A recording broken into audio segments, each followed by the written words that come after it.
지방선거 이후 대통령의 지지율이 떨어지고 있고요. 전당대회를 앞두고 지지자들 간의 갈등이 심화되고 있습니다. 이대로 가면 총선에서 압승하지 못하고 정권 재창출을 못할 수도 있습니다. 그러면은 모든 게 다시 돌아갑니다. 맞아요. 이거 정말 끔찍한 일입니다. 이거는 이견이 있을 수 없습니다. 이거를 이제 막자. 이거에 대해서는 이견이 존재할 수 없습니다. 그렇죠. 뭐 방법론은 조금씩 다른 것 같은데 일단 지금 이 상황에 대해서 우리 의장님께서 좀 해주실 말씀. 이제 전당대회를 이제 8월달에 치러야 되는데 네. 지지자들 사이까지 다 갈라져가지고 다 갈라졌어요, 아주 뭐 지금. 해보지도 못했던 멸칭들을 쓰고 있잖아요. 그렇죠. 제가 예. 평민당에 입당했어요. 그때 김대중 대통령 떨어지고 그리고 김대중 구하자 그러고서 평민당에 들어간 게 88년. 이해찬, 뭐 임채정 이런 분들하고 같이 들어. 그 이후로 이런 식의 멸칭, 또 그것도 세력을 이렇게 묶어가지고 서로 막 공격해대는 조롱, 멸칭 이런 건 처음 들어봐요. 처음 들어봐. 그래서 이렇게 전당대회를 치르면 그 다음 우리한테 남는 게 뭔가 이렇게 분열하고 그 다음에 진짜 하나로 원팀으로 합쳐질 수 있는가 네. 하는 게 정말 걱정이에요. 너무나 심각해서 그래서 이거는 제가 이제 어제도 어디 저 한겨레 신문하고 인터뷰하면서 네. 멸칭은 우선 쓰지 말자. 그거는 일단 안 돼. 그건 안 되겠다. 그건 너무나 감정들을 상하게 하는 예. 일이니까 그건 절대로 안 되겠다. 맞습니다. 그래서 일단 그런 얘기를 했고요. 또 하나는 왜 우리가 집권을 하려고 하느냐. 민주주의를 왜 세우려고 하느냐. 지난번에 비상계엄 맞고 정말 죽을 고비를 넘기고 맞습니다. 그랬는데 그 탄핵을 막는 거는 그냥 그 자체로서 의미가 있습니다만 네. 그러고 새로운 정부를 만들었잖아요. 네. 새로운 정부를 만들면 민주주의를 제대로 세워야 되는 문제가 하나 있고 네. 근데 이 민주주의는 우리가 과거에도 봤습니다만 정치적으로 제도적으로 아무리 그 민주제도를 잘 만든다고 하더라도 국민들이 민주정부를 만들었는데 내 삶이 나아지지 않아. 불공정 더 심해지고 사회적 격차가 더 심해지고 내가 일한 만큼 대가를 별로 못 받고 억울한 꼴 당하고 그러면 그런 민주정부에 대해서 신뢰하지 않아요. 아, 그렇겠죠. 사상 누각입니다. 그냥 무너져요. 그래서 민주주의 너머의 민주주의. 나의 삶이 개선되어지는 민주주의가 돼야 맞아. 그래야 그 민주주의가 탄탄해지고 무너지지 않는 거고 우리가 민주정부를 만들려고 했던 이유는 바로 그겁니다. 맞습니다. 김대중 정부가 중산층과 서민의 정당 이 얘기했잖아요. 네. 처음으로 평민당은 누구를 위한 정당이다 하는 얘기를 처음 얘기했어요. 김대중 대통령이 위대한 이유는 우리 정부는 중산층과 서민을 위한 정당이다. 우리는 재벌들이나 특권층을 위한 정당이 아니다. 이렇게 누구를 위한 정당인지를 분명하게 밝혔고 또 그리고 노무현 대통령은 우리는 전라도나 이렇게 일부 지역만이 아니라 전국의 지지를 받는 전국 정당으로 만들어야 된다. 이런 그런 기본적인 철학과 방향을 가지고 정당을 건설해서 전국적으로 고른 지지를 받고 이 중산층과 서민의 서민을 향한 정당을 만드는 거다. 그게 그런 가치가 우리를 두근두근하게 한 거 아닙니까? 그래서 이 정당에 참여해서 맞아. 우리가 꼭 제대로 민주정부 만들자 이렇게 한 거고요. 그런데 그 가치가 지금 어디로 갔는지 잘 안 보여요. 그러니까 민주주의 너머의 민주주의의 문제, 우리 서민들이 갖고 있는 중산층이 갖고 있는 자영업 또 중소기업 이런 사람들이 갖고 있는 문제들에 대해서 그렇지. 대통령은 그런 고민을 하면서 이러저러한 정책도 내놓고 하는데 우리 당은 그런 게 없어요. 그렇지. 그러고 서로 멸칭을 쓰면서 서로 조롱하고 이렇게 되는데 국민들이 이제 그 민주당에 대해서 이거 안 되겠다. 이거 안 돼. 저 무조건 지방선거에 이길 거라고 생각하고 오만하게 하는구나. 그렇게 생각하니까 지난 지방선거에 견제해야 되겠네. 그래서 견제하기 시작을 했고 끝나고 나서 그 책임을 묻고 뭐 이런 과정에서 하나로 단합된 모습을 제대로 안 보이면서 네. 지지도가 떨어지고 있는 거죠. 그래서 네. 저는 그런 점에서 보면 매우 심각한 심각해. 위기 상황이다. 그렇습니다. 이렇게 생각을 합니다. 뭐 우리 또 의장님께서 그런 멸칭 일단 그것부터 쓰지 않는 것으로 시작하자 이런 말씀하셨는데 실제로 지금 보면은 친명을 자처하는 사람들이 완장을 딱 찹니다. 그래가지고 이재명 대통령을 지지하고 응원하는 사람들을 향해서도 반명 딱지를 딱 붙여버려요. 굉장히 모욕적인 방식이고 굉장히 폭력적인 방식을 취하고 있습니다. 실제로 문조 털레유, 이 조롱, 이 멸칭이 그 언론에서 이제는 그냥 고유명사처럼 활용이 되고 있을 정도니까 이거 얼마나 심각합니까? 그리고 대다수의 언론은 이게 또 재밌으니까 이것만 다뤄요. 네. 그러니까 뭐 예를 들어서 뭐 민생, 그러니까 뭐 해외 순방 성과 이런 건 다 덮입니다. 네. 이걸로만 다 도배가 되니까 네.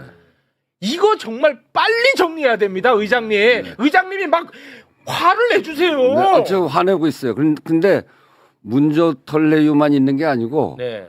한강 예. 새똥 돼지길 네, 뭐 그런 것도 뭐 그런 것도 있잖아요. 별의별 예. 게 막 여러 개 다 나오고 서로 있습니다. 서로 지금 그렇게 부닥치고 그거 있는 안 거죠. 돼. 저는 이제 어느 한쪽의 문제를 예, 얘기하는 안 것이 아니고 된다고. 우리 당 안에 그런 문화와 분위기와 안 돼. 그런 대립과 이런 것들이 우리 정당이 지향해야 될 철학과 방향을 다 던져버리고 네. 그렇게 부닥치고 있는 것에 대해서 굉장히 걱정하고 있는 거예요. 회장님, 제가 요거까지 말씀드릴게요. 민주당의 어른이시니까요. 어느 정도까지 갔냐 지금 네. 민주당의 국회의원 네.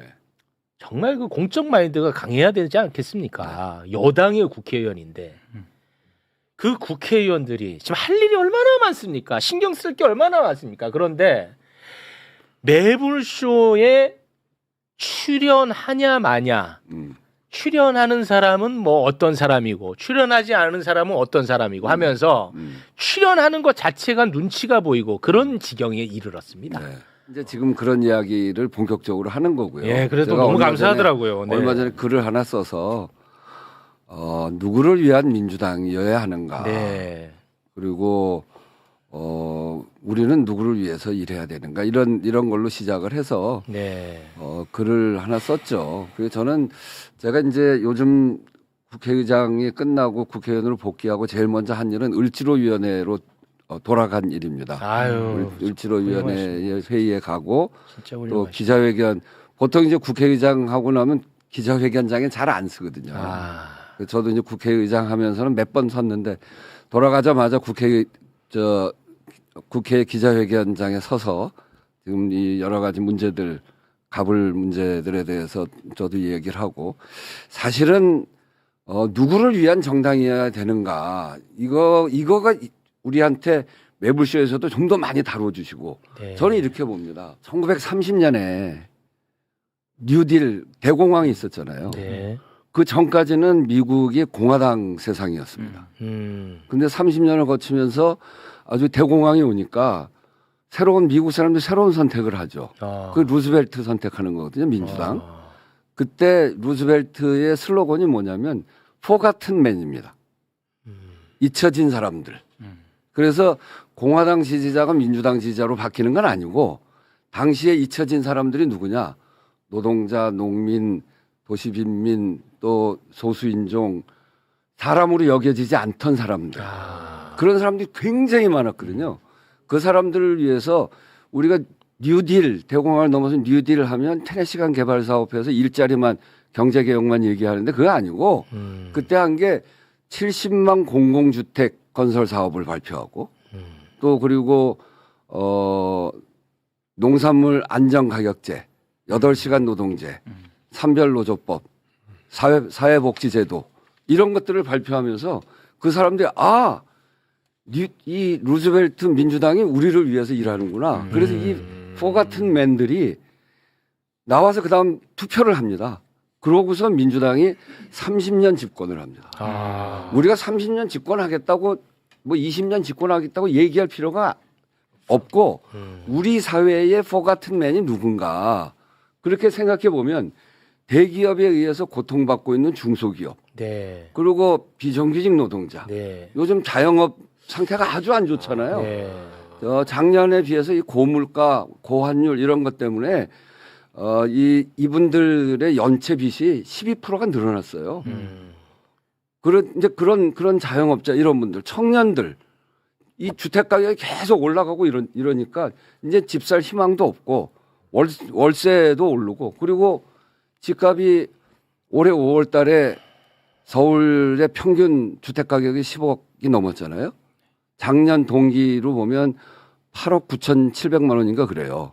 그러니까 이게 주택 가격이 계속 오르니까 청년들의 그 상실감이라고 하는 건 점점 커지고 있고 맞습니다. 네. 이런 문제들 이렇게 해서 이 사회적으로 고통당하는 사회경제적으로 고통당하는 우리 사회의 포같은 맨들에 대해서 우리 민주당이 어떻게 할 것인가 이런 이야기들이 이젠 주류를 이루어야 됩니다. 맞습니다. 저는 이 국회의 이번 전당대회도 마찬가지고 맞습니다. 그리고 이제 이런 우리 매부쇼 같은 이런 방송에서도 그렇고 이런 네. 문제를 집중적으로 다뤄서 이걸 사회적 의제로 만들고 네. 그렇게 해서 민주개혁 세력이 흔들리지 않고 정말로 국민들을 위해서 있는 세력이다. 네. 이렇게 보여줘야 되거든요. 너무 맞는 그래서 말씀입니다. 저는 이 전당대회 의제를 포함해서 이렇게 좀 바꾸자. 그 미국 루즈벨트가 30년의 대공황을 극복하면서 포같은 맨이라고 하는 정치적 슬로건을 내걸었듯이 우리 시대에 지금 포같은 맨에 대해서 민주당이 어떤 태도를 취할 건지 네. 이런 게 지금 안 보였기 때문에 굉장히 많은 부분에서 지지를 철회하고 또는 그 실망하고 견제해야 되겠다 이렇게 생각한 건 저는 그렇다고 봅니다. 네. 그런 점에서 저도 이제 큰 목소리 내고 싶습니다. 아, 고맙습니다. 그 뭐 같은 맥락에서 사실 그 지난 총선에 이 민주연합으로 네. 총선에서 압승을 했습니다. 네, 네, 그렇습니다. 그 덕분에 내란까지 막아낼 수가 그렇습니다. 있었습니다. 네. 그런데 이번 지방선거에서 네. 이 진보 진영의 어떤 그 통합, 연합, 저 연대가 그거 아주 정말 정말 뼈 우려스러워요. 아팠습니다. 저 진짜 너무 가슴 아팠습니다. 네, 지난번에 네. 총선 때 제가 이제 민주당 안에서 연동제를 가장 세게 주장했던 네. 사람 중에 하나예요. 네. 몇 명이 좀 작전도 짜고 연동제를 아유, 가야 된다. 네. 그리고 제가 제일 먼저 지역은 민주당, 비례는 비례연합당 이렇게 가자. 네. 그렇게 하고 마지막에 이제 이재명 당 대표가 결정을 해서 맞습니다. 연동제로 갔죠. 그렇죠. 그래서 거기에 여러 정당이 참여를 하고 물론 조국혁신당은 참여하지 않았습니다만 그렇게 해서 지역구에서 민주당이 당선된 게 161석, 네. 비례까지 합치면 175석, 그리고 야당 전체하면 192석이 됐단 말이에요. 그 덕에 내란 막았어. 그 과정에 조국혁신당도 여러 의석을 얻게 되고 거기도 지역구 후보를 안 냈잖아요. 그런 큰 틀 연동제 안에서 이런 일이 이루어져서 말씀하신 대로 그 힘 가지고 그렇습니다. 탄핵에도 성공했고 네. 150명 안 들어왔으면 어떡할 뻔했어요. 네. 그러니까 우리가 192석이라고 하는 야당 의석을 갖고 있었기 때문에 그게 튼튼하게 토대가 돼서 탄핵의 비상계엄 해제를 우리가 할 수 있었고 탄핵도 수 있고 탄핵 소추도 할 수 있었고 정권도 그리고 이제 탈환해올 수 있었고 정권도 이 대선을 통해서 정권도 바꿨고 네. 이게 다 그 힘이었거든요. 맞습니다. 근데 이번 평택에서 도대체 난 왜 그렇게 했는지 모르겠어요. 평택 얘기는 그만하시고. 아니 아, 제가 많이 하셔야 되나? 그게 평택만 영향을 미친 게 아니고 네. 여러 군데 영향을 미친 거거든요. 네. 그리고 그래서 민주연합 전선이 훼손됐을 뿐 아니라 네. 그것도 좀 앞으로 어떻게 복구해 갈 건지 진짜 고민해. 고민하실 거죠, 그 의장님은? 논의도 해야 됩니다. 그렇죠, 의장님. 그 논의도 해야 돼. 우리가 민주연합이 잘 이루어졌을 때 소위 그게 민주대연합이거든요. 네. 그게 잘 이루어질 때는 늘 정권이 성공하고 네. 민주정부를 만들고 그렇게 되는데 이게 훼손되고 분열했을 때는 성공하지 못합니다. 네. 그런데다가 지금 당 내부까지 정말 이런 상태가 되니까 다음 총선, 대선, 이번 전당대회가 마치 다음 총선 공천권이 어디로 가냐, 다음 대선 후보가 누가 되느냐 이런 것까지 다 염두에 두고 있는 그런 선거로 다들 느끼고 있기 때문에 이렇게 부닥치는 거 아닌가 생각하는데 이길 수 있어야죠. 이길 수 있는 맞아요. 구도가 다 돼야죠. 죽으면 무슨 공천이 뭐가 중요해? 그러니까 이번 전당대회는 다시 이것을 하나로 묶이고 국민들이 요구하고 있는 민주주의 너머의 민주주의, 국민들의 삶을 개선하는 민주주의, 억울한 꼴 당하지 않고 일한 만큼의 대가를 받고 그리고 사회복지가 단단하고 이래서 사회적 약자, 포같은 맨들이 이 민주당이 우리를 위해서 일하는구나. 네. 이런 정당의 모습을 만들어낼 수 있느냐 없느냐. 네. 이것을 경쟁해야 된다. 이번 그렇습니다. 전당대회가. 그렇지 않으면 저도 굉장히 어렵다고. 네. 그런 얘기들을 많이 시작했어요. 저도 글을 써서 내고 굉장히 많이 봤더라고요. 제 글을. 네. 그리고 의원들 안에서도. 저도 그 정독했습니다, 의장님. 네. 고맙습니다. 네. 제가 쓴 뭐 글 중에서 가장 많이 본 글 같긴 해요. 네. 그리고 정독했습니다. 그게 이제 의원들 사이에서도 그런 의식, 이거 지금 굉장히 위험하다. 그렇습니다. 이런 생각들이 굉장히 많아졌어요. 저는 네. 그래서 의원들 안에서 그런 이야기들이 좀 많이 나올 거라고 생각합니다. 알겠습니다. 말씀하셨던 거 저도 글로 정독해서 읽었고 네. 또 많은 민주당의 패널들도 그 글 읽고 반성하고 있고 네. 그래서 우리가 이제 이번에 전당대회를 이슈 자체를 우리가 좀 민생과 관련된 걸로 하자. 네. 그러니까 집값 폭등이 됐다고 국민의힘 공격하고 집값 폭등에 이어서 전세값도 지금 올랐다고 하고 뭐 이번엔 뭐 삼성 반도체 공장이 호남으로 가는데 왜 거기로 가야 되냐고 국민의힘은 공격하는데 민주당의 인원들이 사실 또 현역 의원들이 여기에 대해서 나와서 설명해 주는 분들이 별로 없고 그걸 패널들도- 매불쇼만 싸워, 솔직히 내가 얘기하면. 네, 그리고 뭐 5국 3특이 어떤 의미가 있는 건지 그렇지. 뭘 해야 되는지에 대해서 균형 어. 발전이 그러니까